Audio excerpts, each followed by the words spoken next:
لله نحمده ونستعينه ونستغفره ونؤمن به ونتوكل عليه ونعوذ بالله من شرور أنفسنا ومن سيئات أعمالنا من يهد الله فلا مضل له ومن يضلله فلا هادي له ونشهد أن لا إله إلا الله وحده لا شريك له ونشهد أن سيدنا ونبينا ومولانا محمدا عبده ورسوله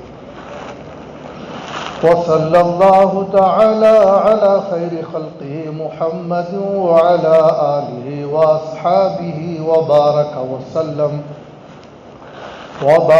وسلم تسليما كثيرا كثيرا. أما بعد فأعوذ بالله من الشيطان الرجيم. بسم الله الرحمن الرحيم. يا أيها الذين آمنوا ادخلوا في السلم كافة ولا تتبعوا خطوات الشيطان إنه لكم عدو مبين. صدق اللہ العظیم. نہایت معزز سامعین، میں نے آپ حضرات کے سامنے قرآن کریم میں سے ایک نہایت مشہور آیت کی تلاوت کی ہے، جس میں سے سامعین میں سے اکثر اس آیت کو جانتے ہیں، لیکن ایک بات بڑی فکر مندی کے ساتھ کہنا پڑتا ہے، جاننے کے باوجود، پڑھنے کے باوجود بھی اس آیت کو غور سے پڑھتے ہیں اور دیکھتے ہیں تو ایسا معلوم ہوتا ہے کہ عوام بھی، خواص بھی، چھوٹے بھی، بڑے بھی اس آیت کے مخاطب نظر آنے لگتے ہیں. اسی لیے بہت غور کر کے ضرورت کو محسوس کرتے ہوئے اس آیت کا انتخاب کیا گیا، تاکہ اس آیت کو پیش نظر رکھتے ہوئے کچھ باتوں کی طرف توجہ دلائی جا سکے، جو اگرچہ کہ سننے میں آسان ہو لیکن کرنے میں کسی قدر مشکل ہی کیوں نہ ہو، لیکن ہماری دینی و روحانی زندگی کے اعتبار سے بہت مفید، کارآمد اور آخرت کی آنے والی زندگی میں ہمارے لیے وہ باتیں نجات کا ذریعہ بن سکے، بشرطے کہ ہم ان باتوں کو غور سے سنیں اور اچھی طرح سمجھنے کی محنت کریں، اچھی طرح ہمیں سمجھ میں آ جائے، پھر ان کو مضبوطی کے ساتھ ہم اختیار کریں. اللہ تبارک و تعالیٰ نے بڑی صراحت کے ساتھ واضح طور پر سارے مومنین سے یہ فرمایا ہے، اور یہ نہیں سمجھنا چاہیے کہ جہاں جہاں یا ایھا الذین آمنوا آتا ہے وہاں یہ نہیں سمجھنا چاہیے کہ مومنین کا ذکر تو ہے، مومنات کا ذکر نہیں ہے. ایسا نہیں ہے، بلکہ مومنین کے تابع عام طور پر مومنات ہوتے ہیں. اس لیے بعض وجوہات کی وجہ سے ان کی خاص قسم کی رعایت ہے، ان کا لحاظ ہے مومنات کا، لیکن وہ بھی اس طرح کے احکامات میں بالکل اسی طرح شامل ہیں جیسے کہ مومنین شامل ہیں. سارے مردوں اور سارے عورتوں سے، مومن مردوں اور مومن عورتوں سے یہ خطاب کیا گیا ہے.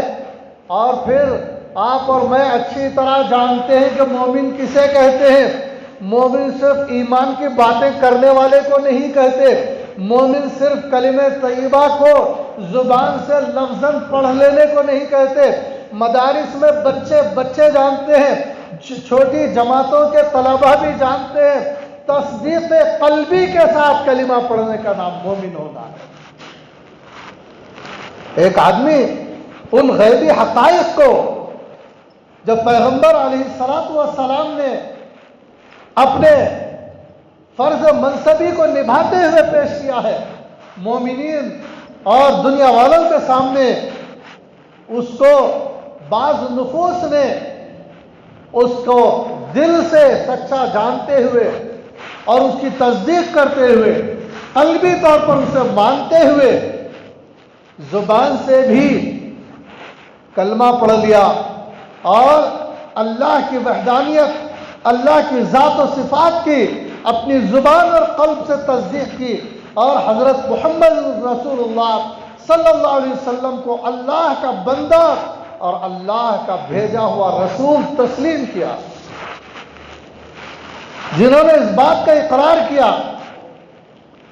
ان سے کہا جا رہا ہے کہ اے ایمان والو، یا ایھا الذین آمنوا ادخلوا فی السلم کافہ، ادخلوا کہا جا رہا ہے، آ جاؤ کہا جا رہا ہے، داخل ہو جاؤ کہا جا رہا ہے، اور اللہ تبارک و تعالیٰ ان سے کہہ رہے ہیں کہ پھر تو تم جس بات کا تم اقرار کیے ہو، جس بات کو تم دل سے مانے ہو،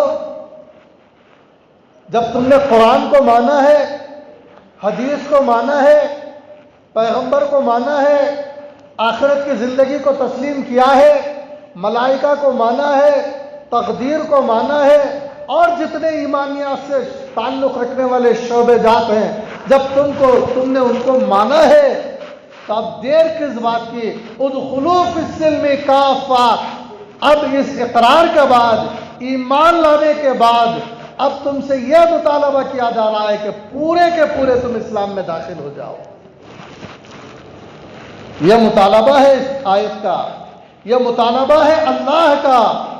لیکن کتنے افسوس کی بات ہے، اور اپنے آپ پر افسوس کرنے کی ضرورت کو محسوس کرنا چاہیے کہ ہم نے اسلام کو، ہم نے دین کو، اور ہم نے ایسی نعمت کو چند مخصوص عبادتوں تک محدود رکھا ہے،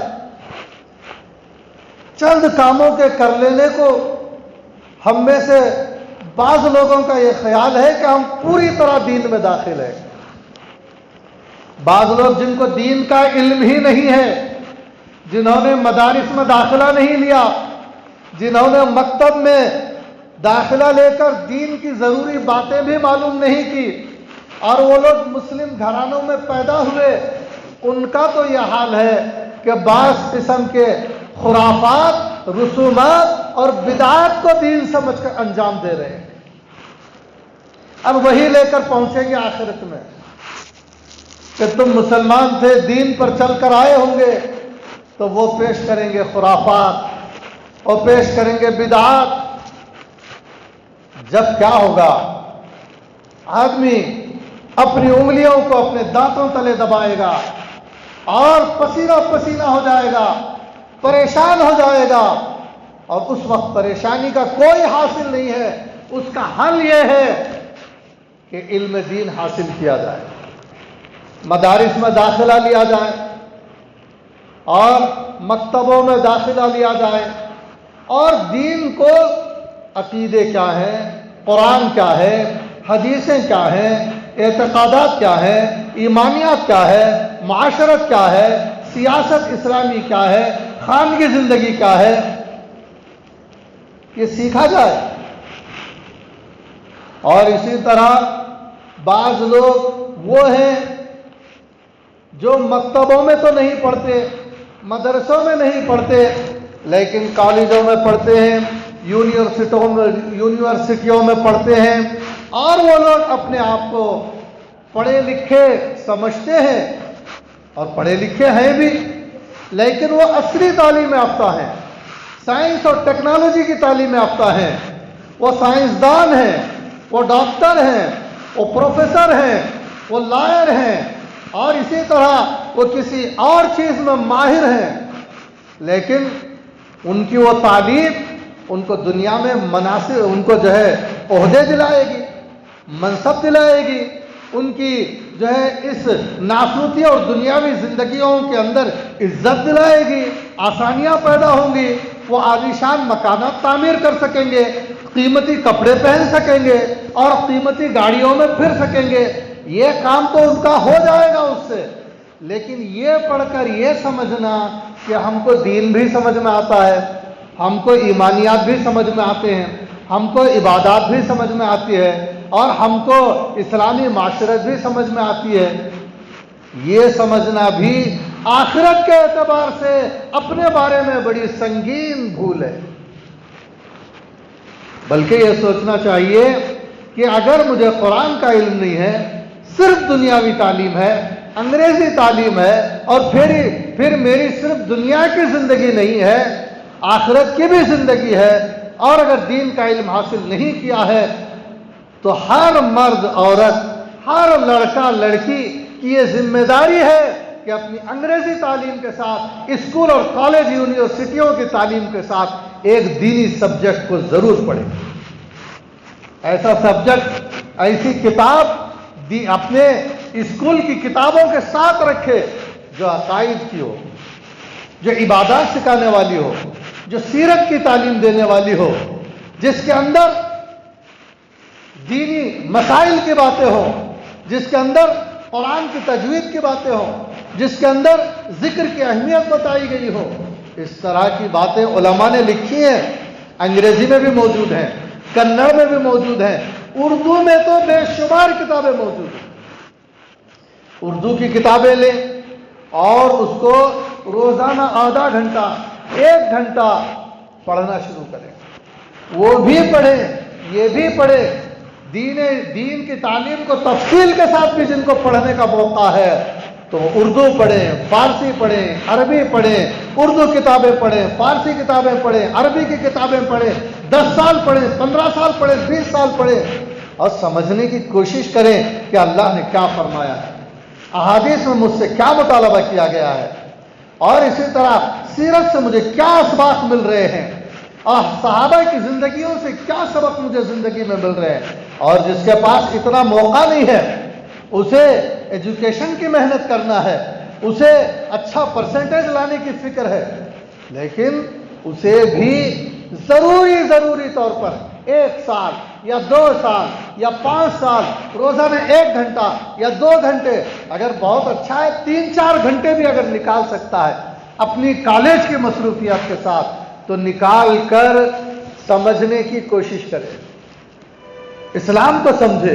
جب اللہ تعالیٰ نے اسلام کی توفیق دے دی ہے، جب اللہ تعالیٰ نے مومن بنا ہی دیا ہے، یہ اللہ نے بڑا کرم کیا ہے، تو اب اس کو ہم جانیں، جان کر اس کے اوپر عمل کرنے کی کوشش کریں، ورنہ جانتے ہی نہیں، ادخلوا فی السلم کافہ، پورے کے پورے اسلام میں داخل ہو جاؤ۔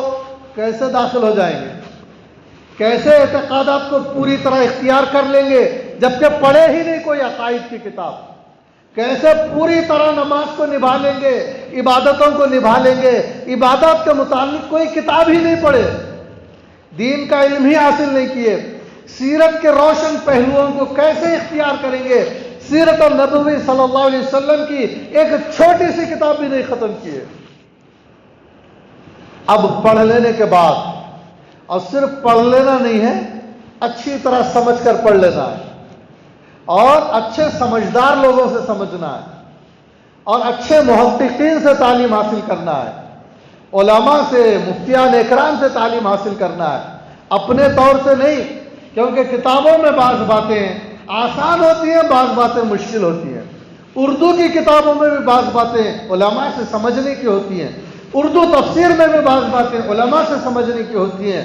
ٹھیک سمجھے، سمجھ کر قرآن کی آیتوں کو سمجھے، سورتوں کو سمجھے، حدیثوں کو سمجھے، سیرت کو سمجھے، ایک اسلامی ذہن تیار کر لے، ایک اسلامی سمجھ پیدا کر لے، خواہ مکتب میں پڑھ کر یا اپنے گھر میں بیٹھ کر دینی کتابیں، لیکن وہ بھی علماء کی نگرانی میں، علماء کے علم میں لا کر کہ میں میرے گھر پر یہ کتاب پڑھتا ہوں، یا یہ کتاب پڑھتی ہوں.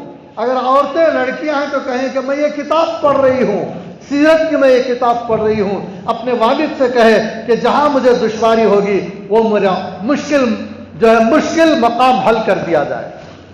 اپنے بڑے بھائی سے کہے کہ وہ مشکل مقام، وہ جب بات نہیں سمجھ میں آ رہی تفسیر میں، مجھے سمجھا دی جائے.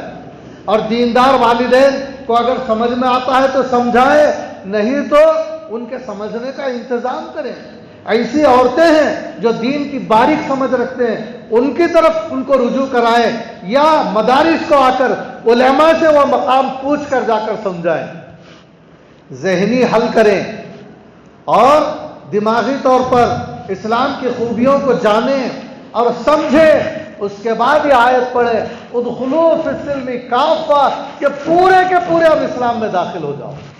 سب لوگوں نے، جنہوں نے قرآن کو پڑھا، احادیث کو پڑھا، سیرت کو پڑھا، دین کو پڑھا، اردو میں پڑھا، کنڑ میں پڑھا، عربی میں پڑھا. اب پڑھ لینا نہیں ہے، صرف جان لینا کافی نہیں ہے.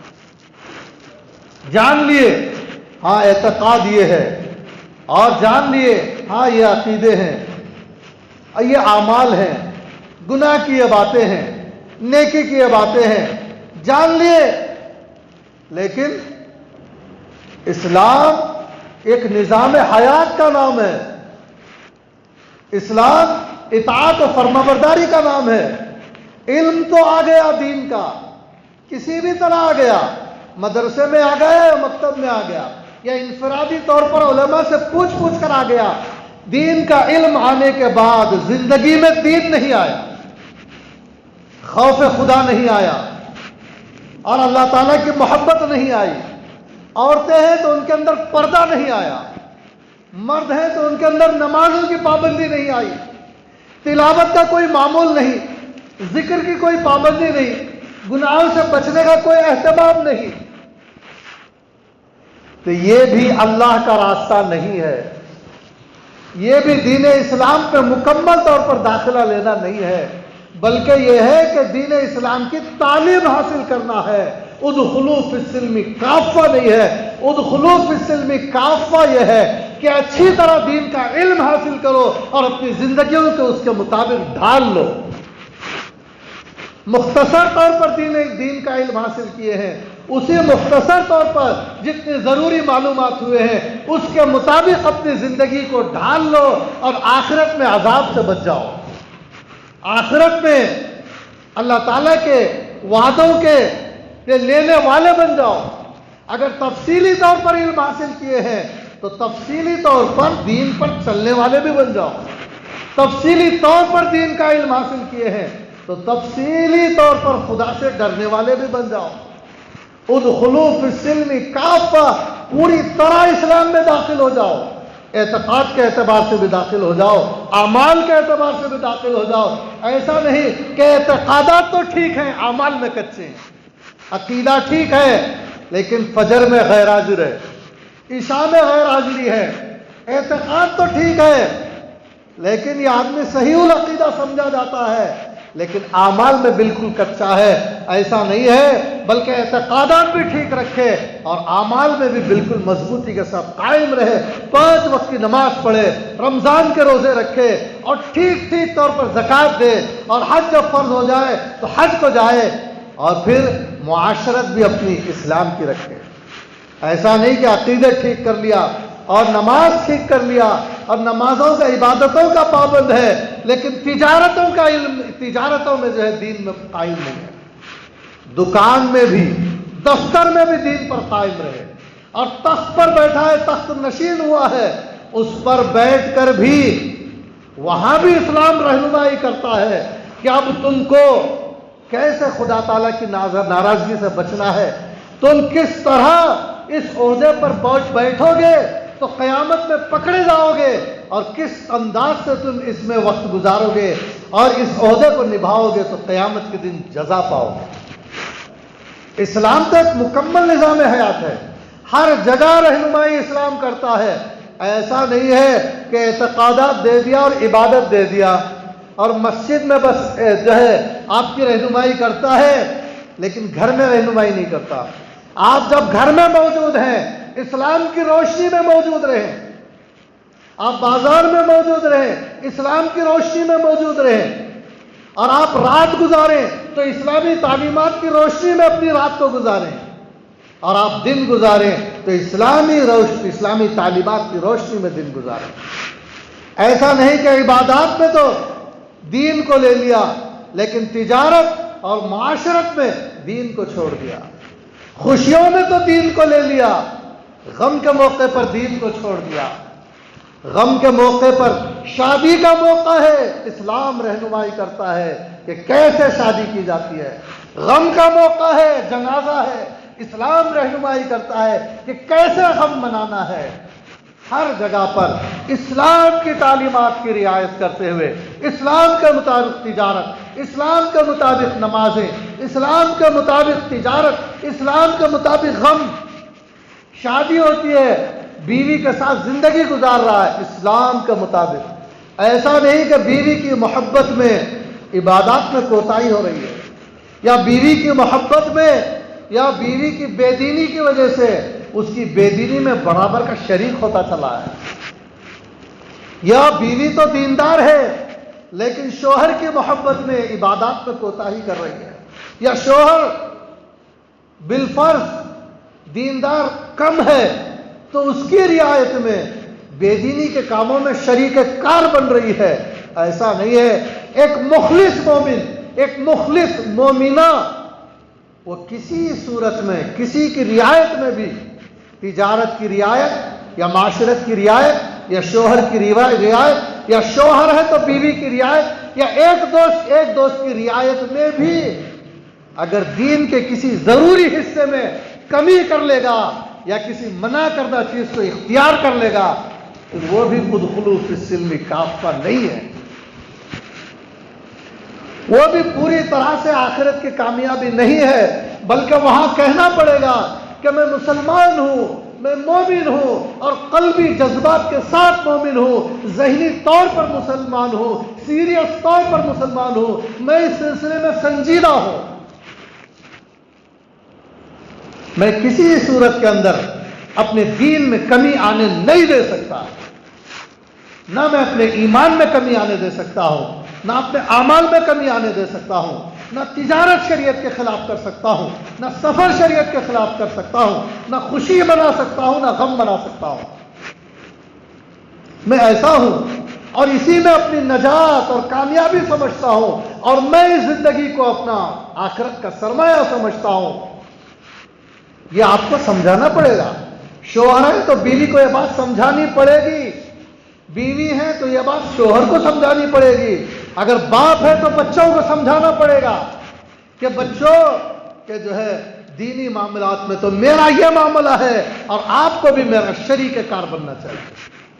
اگر باپ کو سمجھانے کی ضرورت پڑ رہی ہے تو بچوں کو نہایت ادب کا راستہ اختیار کرتے ہوئے کہنا چاہیے کہ ابا جی دین اسلام تو یہ کہتا ہے، لہذا ہم یہ چاہتے ہیں کہ پہل آپ کریں، آپ کے پیچھے ہم چلیں گے۔ غرض یہ ہے کہ کتابیں پڑھ کر سمجھا جائے اور پھر قرآن پڑھ کر سمجھا جائے اور ہمت کے ساتھ نبھانے کی کوشش کی جائے، منکرات سے پوری طرح بچا جائے۔ لوگ منکرات سے تو بچتے ہیں لیکن پوری طرح نہیں بچتے، خاص طور پر دیندار لوگ جن کو دین کا علم ہے یا معاشرے میں دیندار سمجھے جاتے ہیں، وہ لوگ گناہوں سے بچتے ہیں، لیکن مطالبہ اس بات کا کیا گیا ہے کہ پوری طرح بچو، یہ ہے مطالبہ۔ اور جو لوگ دیندار سمجھے جاتے ہیں عبادتیں بھی کرتے ہیں، لیکن مطالبہ اس بات کا ہے کہ پوری طرح نبھا ڈالو۔ مثال کے طور پر صوفیاء کی صحابہ کی زندگیوں کو پڑھیے۔ اللہ کے نبی صلی اللہ علیہ وسلم کے ساتھ جو صحابہ اکرام تھے، پہلے زمانے جاہلیت میں ان کی زندگیاں تھے، بعضوں کی زندگیاں شرک میں تھی، بعضوں کی زندگیاں وہ یہودی تھے، یہودیت کے ماحول سے آئے تھے، شرک کے ماحول سے آئے تھے۔ آپ ان کی زندگیوں کو دیکھیے، جو ہے ان کے کارنامے، ان کے عبادت، ان کا تقوی، ان کی سیاست اور ان کے فیصلے، ان کی حسین دل لگی کی باتیں اسلام کی تعلیمات میں ڈھلی ہوئی ہیں۔ وہ طبقہ جسے ہم صحابہ کا طبقہ کہتے ہیں، ہم کو قرآن اور حدیث کی چلتی پھرتی تصویر کی طرح نظر آتے ہیں. اپنی زندگیوں کو اس کے مشابہ بنانے کی کوشش کریں. یہ ہے ادخلوا فی السلم کافہ. انہوں نے اس کو نبھایا. اور اس کے بعد اور بھی طبقات ہیں، اس زمانے تک بھی ہیں. تابعین کے حالات کیا کتابوں میں نہیں لکھے ہوئے ہیں؟ تبع تابعین کے حالات کتابوں میں نہیں لکھے ہوئے ہیں؟ مفسرین کے حالات، محدثین کے حالات، اکابر علماء کے حالات، بزرگوں کے حالات دیکھیے انہوں نے اس آیت پر کیسے عمل کیا. صحابہ جنہیں کہتے ہیں ہم، مفسرین اور محدثین کے نام سے جن کو یاد کرتے ہیں، حضرات صوفیاء کے نام سے جن کو ہم یاد کرتے ہیں. صوفیاء میں بھی وہ صوفیاء نہیں جن کو دین کا علم ہی نہیں ہے، بلکہ وہ ان کی بات کر رہا ہوں جو صوفی عالم بھی ہیں، فقیہ وقت بھی ہیں، اور محدث بھی ہیں، مفسر بھی ہیں، مدرس بھی ہیں، واعظ بھی ہیں، مسجد کے امام بھی ہیں، اور صوفی بھی ہیں، اللہ والے بھی ہیں، صاحب نسبت بھی ہیں. اور ان صوفیاء کی بات کر رہا ہوں جو بظاہر طور پر بھی عالم تو نہیں ہے، مفتی کی ڈگری ان کے پاس نہیں ہے، لیکن مفتیوں سے انہوں نے علم حاصل کیا ہے، ان کی خدمت میں پہنچے ہیں، علماء سے وہ مستغنی نہیں ہوئے، اور جہاں انہوں نے استفادے کی ضرورت محسوس کی علماء سے استفادہ کیا، علماء کی کتابوں سے استفادہ کیا، اور ان کی خدمت میں پہنچے، اور عمر بھر یہ معاملہ رکھا. ان کی زندگیاں دیکھیے، ان کی جوانی دیکھیے، بے داغ جوانی، اور ان کے بڑھاپے کی زندگیوں کو بھی دیکھیے. اس سے پتا چلے گا کہ ادخلوا فی السلم کافہ کو نبھانے والوں نے کیسا کیسا نبھایا ہے اور کیسے کامیاب تھے یہ لوگ. حضرات صوفیاء کے حالات آپ پڑھ کر دیکھیے، آپ کو پتا چلے گا کہ یہ صوفیاء صرف فرائض پر نہیں، فرائض، واجبہ، سنتیں، مستحبات کو تک پابندی سے نبھانے والے لوگ ہیں. صرف منکرات سے بچنے والے نہیں ہوتے، بلکہ جو چیزیں ممنوعات ہیں ان سے بھی بچتے ہیں، اور جو چیز صاف طور پر منع نہیں ہے، شبہ ہے، اس سے بھی بچتے ہیں. جو چیز حرام تو نہیں ہے، مکروہ کے درجے کی ہے، اس سے بھی بچتے ہیں. جو مکروہ تحریمی بھی نہیں، مکروہ تنزیہی ہے، اس سے بھی بچتے ہیں. بچنے میں بھی اپنی پوری قوت لگا دیتے ہیں، اور اسلام کو نبھانے میں بھی اپنی پوری قوت لگا دیتے ہیں، اور اسلام کو اپنے مقصد کی طرح نبھاتے ہیں، جس کا اندازہ ان سے ایک ملاقات میں ہو جاتا ہے، جس کا اندازہ ان کے ساتھ ایک سفر کرنے میں ہو جاتا ہے، اس کا اندازہ ان کی ڈانٹ سننے سے تک ہو جاتا ہے. ڈانٹ میں بھی وہ اسلام سے غافل نہیں ہے. اس کا اندازہ ان کی محفل میں بیٹھ کر ہنسنے سے بھی ہو جاتا ہے. جب لطیفے کی محفل چل رہی ہو اس میں بھی ان کے دل اللہ سے غافل نہیں ہے. ادخلوا فی السلم کافہ کہا گیا. جسم سے بھی داخل ہو جاؤ، آنکھوں سے بھی اسلام میں داخل ہو جاؤ، کانوں سے بھی داخل ہو جاؤ، دماغ سے بھی داخل ہو جاؤ، اور جو ہے دل سے بھی داخل ہو جاؤ. قیامت کے دن اگر منہ پر مہر لگا دی جائے اور پوچھا جائے کہ جو ہے کانوں سے سوال کیا جائے تو کانوں سے اسلام نکلے، آنکھوں سے سوال کیا جائے آنکھوں سے اسلام نکلے، دماغ سے سوال کیا جائے دماغ سے اسلام ظاہر ہو، دل سے سوال کیا جائے دل سے اسلام ظاہر ہو، ہاتھ پاؤں سے سوال کر لیا جائے ہاتھ پاؤں سے اسلام ظاہر ہو. شیطانیت ظاہر نہ ہو، اتباع ہوا ظاہر نہ ہو، اور نفسانیت ظاہر نہ ہو. اس لیے کہ قرآن نے کہا ادخلوا فی السلم کافہ ولا تتبعوا خطوات الشیطان. تم شیطان کے اتباع نہ کرنا، غیر اسلام کو اختیار نہ کرنا، غلط اعتقادات کو اختیار نہ کرنا، اور اپنے ہاتھ پاؤں کا غلط استعمال نہ کرنا. کیوں؟ شیطان تو یہی چاہے گا کسی بھی طرح اس کا ذہن دین سے ہٹ جائے، کسی بھی طرح اس کا دل اسلامی دل نہ رہے، کسی بھی طرح اس کے جو آنکھوں سے اسلام ختم کر دوں، اس کے کانوں سے اسلام ختم کر دوں، اس کے گھر سے اسلام ختم کر دوں. تم ٹھان لو اور اس کا سامان کر لو. ولا تتبعوا خطوات الشیطان کا کہ کس طرح شیطان سے ہر دن مقابلہ کیا جاتا ہے، کس طرح نفس کا مقابلہ کیا جاتا ہے، کیسے اسے مغلوب رکھا جاتا ہے، کیسے شیطان کو شکست دی جاتی ہے. یہ کام ہے تمہارا سیکھنے کا، شکست کھانا تمہارا کام نہیں ہے. جب تم دین میں مخلص ہو، دین میں سنجیدہ ہو، تو یہ کیا شکست کھا رہے ہو؟ نفس سے کیا شکست کھا رہے ہو؟ مغلوب رکھنے کی کوشش کرو، یا تو اسے مغلوب کر دو، یا نہیں تو مغلوب کرنے کی محنت میں لگ جاؤ۔ شیطان کو پچھاڑ ڈالو، یا تو پچھاڑ ڈالنے کی محنت کرو، اس لیے کہ انہ لکم عدو مبین، وہ تمہارا کھلا ہوا دشمن ہے، وہ تم سے دشمنی کر رہا ہے اور تم کو صراط مستقیم سے ہٹانا چاہتا ہے، وہ تم کو اسلام سے ہٹانا چاہتا ہے اور تمہیں ناشکرا بنانا چاہتا ہے، تمہیں مشرک بنانا چاہتا ہے اور تمہیں کم از کم فاسق بنانا چاہتا ہے، تمہیں کچھ نہ کچھ ایسی چیز دینا چاہتا ہے جو تمہیں آخرت کے اعتبار سے میلا کچیلا کر دے، تمہیں آخرت کے اعتبار سے بدبودار کر دے، تمہیں آخرت میں جو ہے حضرات انبیاء اور اولیاء صحابہ اور جن کو دین کی فکر تھی ان کی صفوں سے تم کو ہٹا کر رکھ دے، یہ اس کی کوشش ہوتی ہے اور یہ وہ دشمنی اس کی دشمنی ہے، لہذا وہ بڑا مکار ہے، کبھی علم کے راستے سے آئے گا، کبھی لذات کے راستے سے آئے گا، تم جو ہے چوکنا رہنا اس سے، کسی بھی طرح اس کی چکنی چپڑی باتوں میں نہ آنا، اس کی منظر کشی میں نہ آنا، اور دنیا کے لبھانے والی چیزوں کے جو ہے سامنے پیش کر کے لبھانے آئے تو کسی قیمت میں ادخلوا فی السلم کافہ سے تم سرے منہ انحراف نہ کرنا۔ یہ اس کا مطالبہ ہے۔ میں نے اس وقت جو ہے کچھ مختصر طور پر اس آیت کو آپ کے سامنے کھولنے کی کوشش کی ہے، ورنہ تو ضرورت ہے کہ اس پر گھنٹوں گھنٹوں کہا جائے اور کسی کا ہاتھ پکڑ کر کہا جائے، کسی کے دونے مونڈے پکڑ کر کہا جائے اور کسی کو جو ہے بہت دیر تک سمجھایا جائے، کسی کو ادخلوا فی السلم کافہ سے انحراف کرتے ہوئے دیکھ کر اس پر غصہ ہوا جائے۔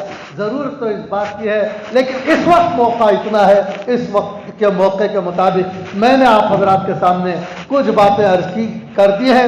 اللہ تبارک و تعالیٰ سے دعا کرتا ہوں کہ اللہ جل جلالہ و عما نوالہ مجھے بھی، آپ کو بھی اور ساری امت مسلمہ اور ملت اسلامیہ کو دین اسلام کی جو نعمت ہے اس کا نعمت ہونا سمجھا دے، اور شیطان جو ان کا کھلا ہوا دشمن ہے یہ حقیقت سمجھنے کی ملت اسلامیہ کو اللہ تبارک و تعالیٰ توفیق اور صلاحیت مرحمت فرمائے۔